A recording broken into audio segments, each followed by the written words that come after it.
Okay, here we are. Here's my girls. Let's go check for some eggs, see what we've got back here, and I will show you how I make us our hard-boiled eggs every day.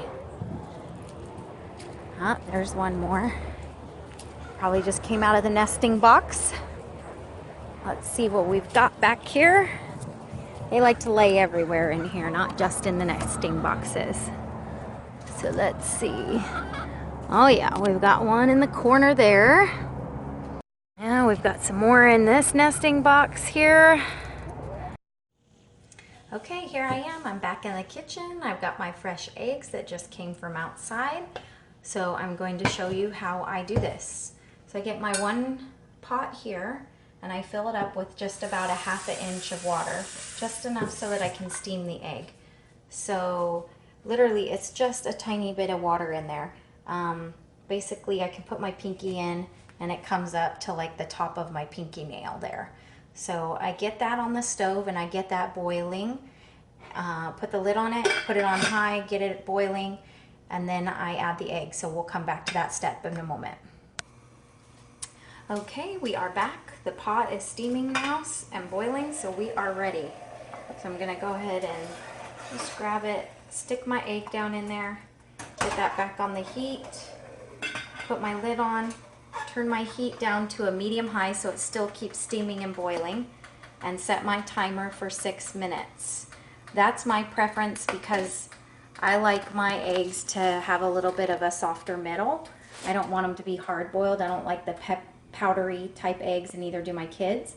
So if you want it done a little bit more in the center, then you could just add another minute or two depending on how much doneness you want. So I've got it going for 6 minutes, and then when we come back I will show you the next step. And one small reminder about these eggs, a big factor in this is that they were fresh from the coop, or if they aren't fresh from the coop, they're fresh from my cabinet. I never put them in the refrigerator. So this is a room temperature or warm start is what you might call it. They're never in the refrigerator, they're never cooled. And that is the...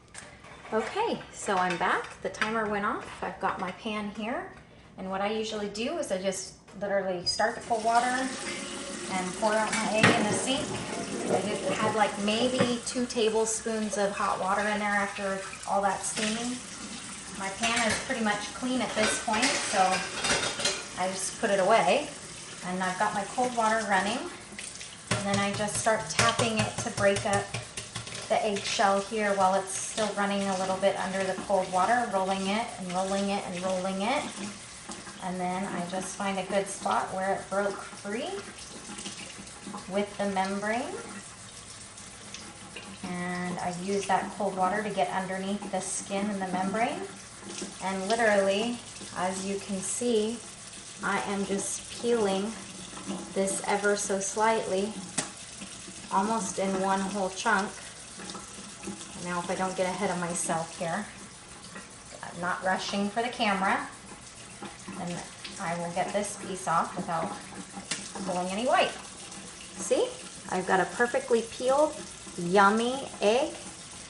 And turn off my water, grab my knife, cut that open, and look at that deliciousness. Oh my goodness, look at that bright yellow yolk that I've got there. Oh, this is a perfect little snack. Throw a little salt on top. And viola. Doesn't get better than that. Doesn't get healthier than that. Pure protein right here, straight from the backyard. I hope this helps some of you. And again, if you want it a little bit more done in the center, then just give it another minute or two depending on how much you want. And I must say thank you to my mother for teaching me this trick. This was my great-grandmother's trick from the farm. So, you know, they've been doing it like this for generations, and sometimes we get told the tricks and put them to good use. So, cheers. Have a great Friday.